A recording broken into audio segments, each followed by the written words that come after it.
అనుదిన ప్రార్థన రోమీయులకు 10:17. సమాధానకర్తవైన మా దేవా, సర్వ సృష్టికర్తయైన మా ప్రభువా, మాకు తోడయుండి మీ ప్రేమతో ఈ పరిశుద్ధ ఆదివారంన ఉదయకాలమందు సజీవులుగా మిమ్మల్ని స్తుతించే భాగ్యము మాకు ప్రసాదించినందుకు మీకే స్తుతులు స్తోత్రములు చెల్లిస్తున్నాము.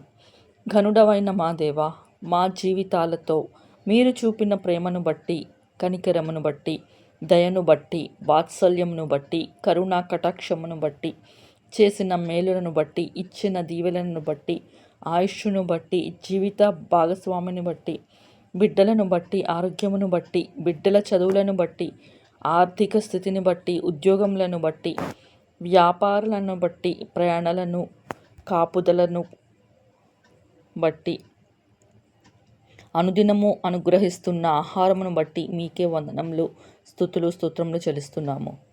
నేటి పరిశుద్ధ దినమందు ఆరాధన జరుగుతున్న ప్రతి ప్రదేశంలో ఎటువంటి ఇరుకులు, ఇబ్బందులు, శోధనలకు తావు లేకుండా కాపాడండి. మీ కృపా సువార్తను మాకు వినిపింపుము. మేము నడవవలసిన మార్గము మాకు తెలియచేయము. మీ చిత్తానుసారము ప్రవర్తించుటకు మాకు నేర్పమని మా ప్రభువైన యేసుక్రీస్తు వారి అతి శ్రేష్టమైన నామములో దీన మనస్సు కలవారమై బతిమాలి అడిగి వేడుకొనుచున్నాము తండ్రి. ఆమెన్.